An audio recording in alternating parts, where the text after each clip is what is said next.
today we have our very first relaunch of You Be the Judge, and how fitting our first guest was also my co-host from our You Be the Judge shows back in 2009. He now joins us from Hamilton, New Zealand.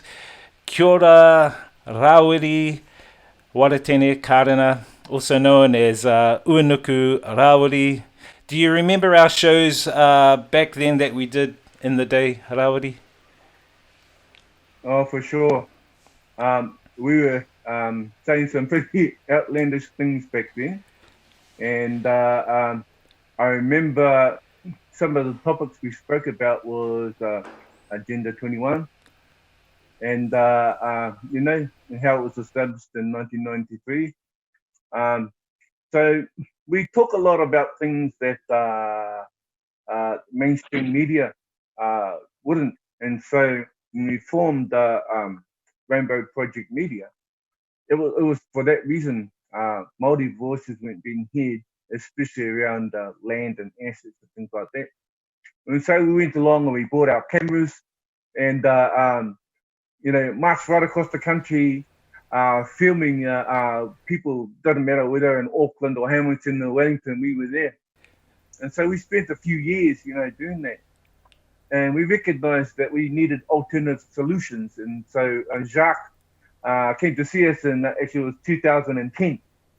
And so we spent a few days with him traveling the country, because we also believed in the same principles, you know, that the world's assets is inherited by the entire world, not just a select few people. And so, you know, that was an amazing opportunity. In fact, it was quite ballsy at that time for us to do what we were doing. I think it was very ballsy for us to do it back then. And I Yeah. mean, what are your thoughts now about what we talked about back then and what's actually going on globally right now? The events and topics we talked about back then are now actually coming into fruition in front of our eyes and in plain view. Well, yes, well, back then it was all this discussion about the global elites and the New World Order and how they're moving throughout the world, and so that they have a plan. And so what we're actually seeing is it taking fruition today. You know, we followed the likes of the Bilderberg groups and, you know, Skull and Crossbones and what they were doing. The monetary system. We also focused on the straw man, if I remember. So these are just some of the things, you know, off the top of my head. Yes, the straw Um, man. I remember the straw man. We also focused on solutions too, right? Like eating yeah, yeah, healthy and organic gardens and farms and things like that, which is really essential for yeah. our people and species. Well, I think we were actually just talking about that. You know, actually, you know, especially you know, you're living up there in Heartland and growing your own kai and um, living, you know, off the land and actually really connecting with Mother Earth and finding similar people who had similar values doing the same thing. Exactly. Spring water. We had the spring water as well. And I remember, back then I weighed around 220 kgs, and that farm helped me lose around 80 to 100 kgs of that weight. And I became more healthy and more clear minded. And it really did set me on a kind of an awakening path to where I'm at now. And it's been an amazing journey so far. And I know you've been on your own journey as well, from back then Yeah. till now. We do now come to a point where basically the whole world is in a global crisis. So can you give us basically the situation back there in New Zealand, Aotearoa? What's happening back there with this corona? Well, we're currently in lockdown again. Um, we started our lockdown, I think, around about March through to April. Then we went 100 days COVID free. But then what was happening is that New Zealand citizens were coming back to New Zealand, and unfortunately, the COVID spread again.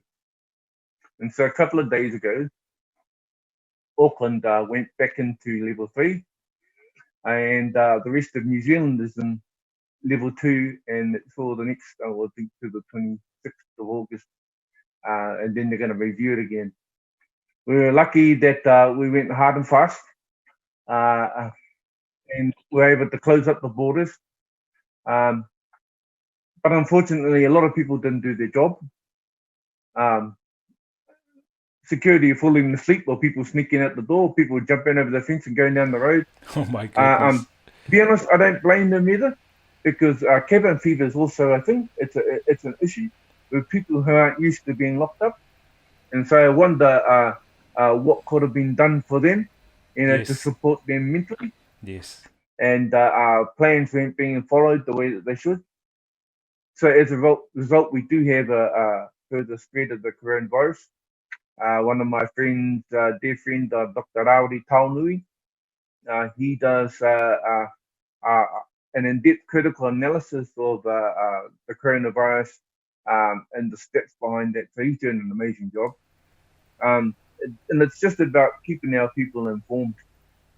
So that's pretty much up to date with the coronavirus. Do see some of the rates of suicides back in New Zealand have increased, especially now with this lockdown that's happening back there, and also in other places around the world. I mean, I'm seeing it in a lot of major countries, the psychological effects that it's having and the impacts it's having on people, families, economically, and mentally. It's very draining and very concerning. So let's move on to something that's very important. And I know you've been involved with a lot of the information around sovereignty, especially Maori sovereignty. And I saw an interview of you on Wātea News, and you were talking about international sovereignty and basically about some fraud that's been going on. So it seems like there are some organizations that are claiming they have sovereignty over Maori as a people. Can you actually explain exactly what is going on? You've sent me a document here that I will now pull up and show people so they can check out this document. So yeah, give us some kind of explanation as to what's going on. I have international connections, especially to Dubai, Spain, Belgium, and Malta. And one of my contacts, they Zoomed me, and one of the things they said was, "Congratulations, you've got a new Prime Minister." And I was like, "Well, no, we haven't. We've got our Prime Minister, Jacinda Ardern. She's there, she's doing her thing." And they said to me, "Not according to this international press release we've received." And what it was it came from an organization claiming to be a sovereign Maori nation that's based in Hong Kong. And it was established by a person who calls himself HM, or His Majesty Ariki Nui. And the term Ariki Nui is usually only for Maori monarchy or rangatira high status. So it was His Majesty Ariki Nui Iru Manukau. And so what happened, he established this group abroad in Hong Kong, and they called themselves the Independent Sovereign Maori Tribal Hapu State Nation. And their name is Wha Atua or Aotearoa New Tyranny, New Zealand. Now, what became even more surprising is that they just elected their first Prime Minister. And I was just going to say, this is quite latest information because they released it on August the 10th. And so their first Prime Minister, his name is HRH, His Royal Highness, Dr. Percy Tamaya Espinosa. So he's non-Māori. And they include his qualifications, such as he's a lawyer, he's a judge, he holds a PhD, but he's also a co-founder and Secretary General of the United Nations University of Global Peace, which they say affiliates to the United Nations University. But I saw a press release from the United Nations University saying that no such university has any affiliation to them. And so I went into this first sovereign Māori Prime Minister's roles includes foreign trade, foreign affairs, and economics. And so what they're doing is they're looking to legitimately establish themselves in the United Nations and to bring all other indigenous nations under the umbrella. They've also established a sovereign Māori bank in Hong Kong called the Sovereign Global Bank of Aotearoa. Now, when you look at the information, I began to ask myself, who are these people? Why do they hold royal titles? And how can a sovereign Māori body operate outside of the borders it is sovereign to? And the other thing I was asking myself is, how can this operate a global sovereign Māori bank no one has heard of?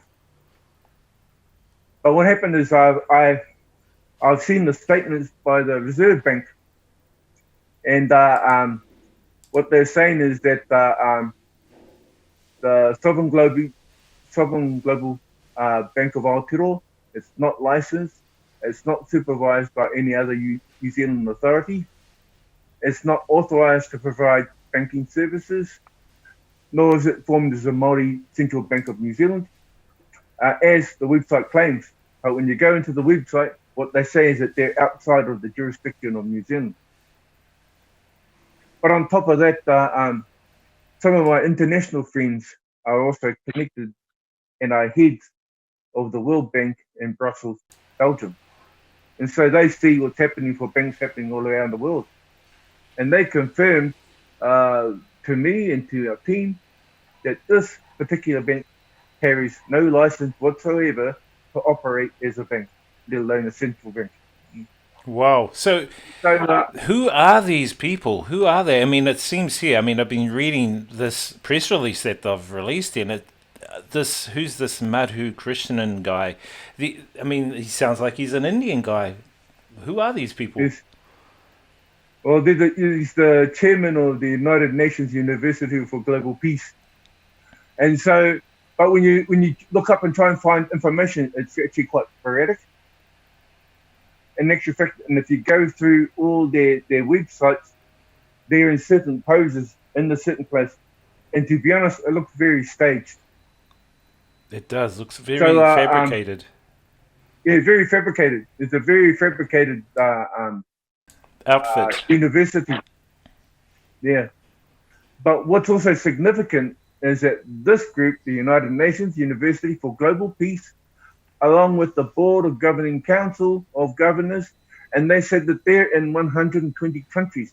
So what they're actually elaborating to or suggesting is that they too are worldwide. But they're congratulating with gratitude His Royal Highness Dr. Percy Tamayo Espinosa for his new appointment as the Honourable Prime Minister of the Sovereign State Whāātua Māori Hapu Government of Aotearoa. Wow. So how is that a group can establish themselves like this fraudulently, use someone else's indigenous sovereignty and establish themselves as overall rulers of that group of indigenous people? How can they do that? Well, it comes down to the person who found it, Eru Manukau. Of course, he himself is Māori, and he originally was part of He Whakaputanga Te Waka Minenga groups here in New Zealand. And one of the things that we do know about them is their ability in international law to whangai. And that's the only way I can actually see them bringing all these other people from other different countries under the umbrella of the Whakaputanga Declaration of Independence. But the thing about it, the Whakaputanga recognises Aotearoa New Zealand as a sovereign state under the jurisdiction of Māori. Yes. And so how they're applying that to Hong Kong, I'm not sure. I do see they also have the He Whakaputanga flag. So are they using He Whakaputanga Declaration of Independence overseas? And if so, is that lawful? Well, I think he's gone off and done this by himself. He's not recognised by our Māori king. He's not recognised by either rangatira or the hapu or iwi of Aotearoa. And so therefore, that would suggest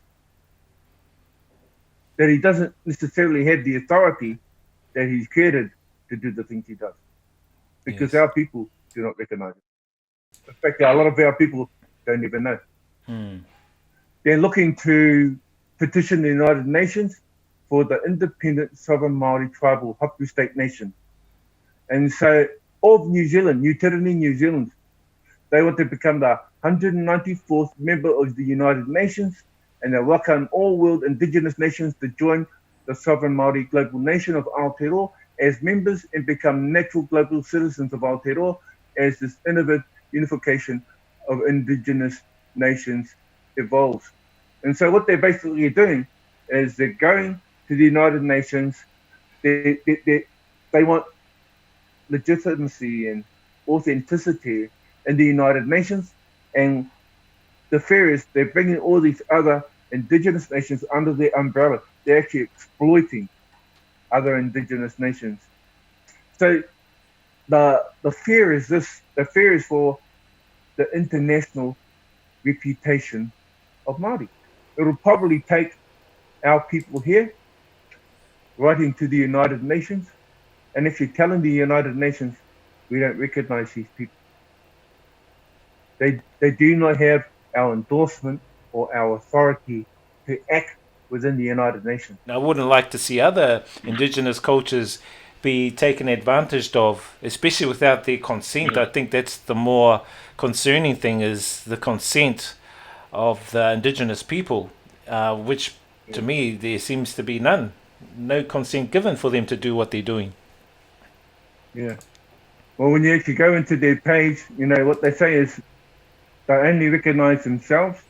They don't recognise New Zealand jurisdiction, New Zealand laws, even though they're operating using utility New Zealand name. And so in a way, they're trying to apply sovereign jurisdiction and sovereign Māori jurisdiction, but in international law in another country. So what that actually means is that they're a sovereign Māori nation in exile. Yes, it seems like that. I mean, they've even got the cheek to set up global indigenous nations membership. So they're trying to recruit people to become members of their organisation. And what, you're supposed to give them a fee, or it doesn't? Oh, absolutely. Doesn't sound very transparent. This is all feedback. And so this is the reason why I brought it to the notice of the New Zealand public, because we know how gazettes work. When you want to do something, you put it out in the gazette, and so people can, for discourse and debate. But if people don't discourse and debate it, it pretty much becomes law. And so they put this out in the international arena, in a place where we weren't expecting to find it. But if it wasn't challenged in any way, shape, or form, that gives them the right to go into the United Nations. So how can people challenge it? I mean, they haven't even got any of their places to contact them, no numbers or anything like that. It's just showing who they are and what they're doing. It's totally blocked off any transparency at all. Yes. But this is the reason why it can be challenged, because number one, when we put it out to the nation, it went national.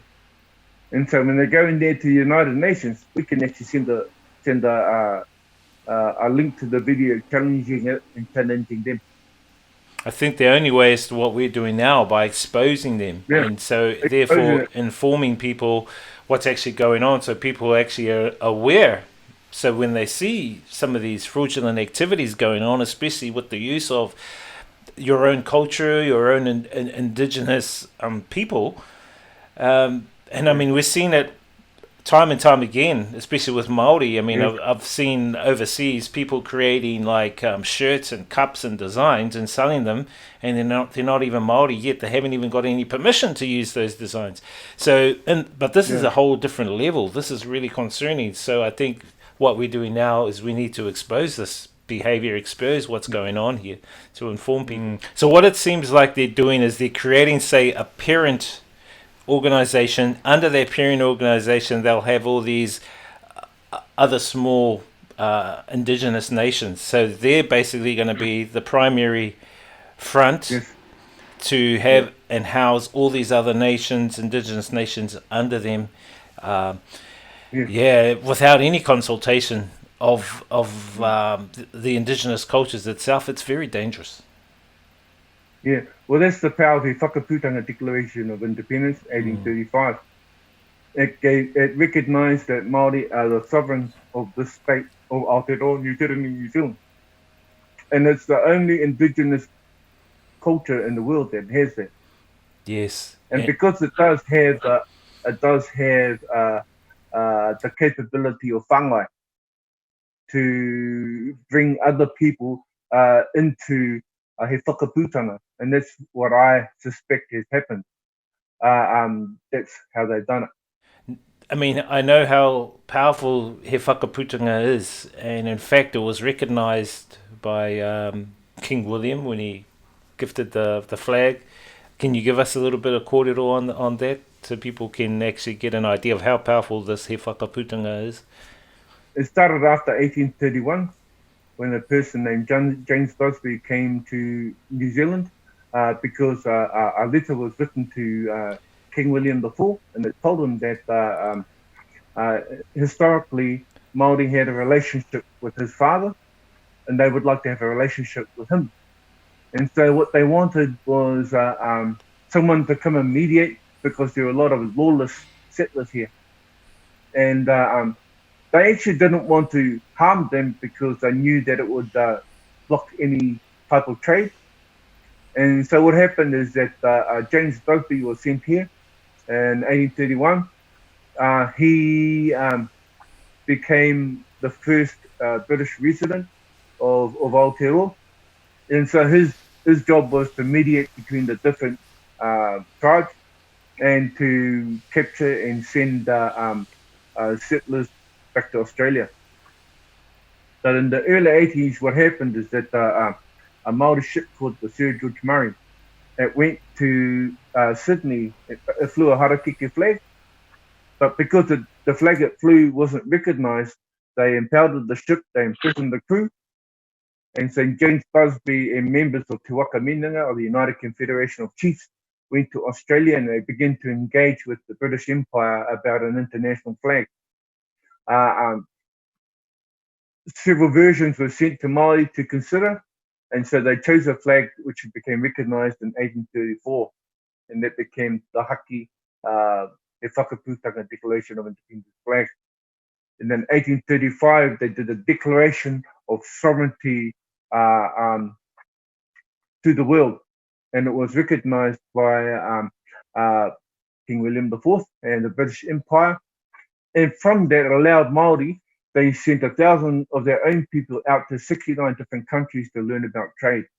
And so our people were trading in 69 different countries all around the world. And so we have international trading relations. We also had our own bank, and it was called the Akaroa, and that was established in 1808. We had 3 branches. One was in Russell, one was in Cambridge, the other was in Hastings. Now, when the war started, what happened is the British Empire, they confiscated the bank, and they took all its contents back to England, and it was assumed under the Bank of New Zealand in England.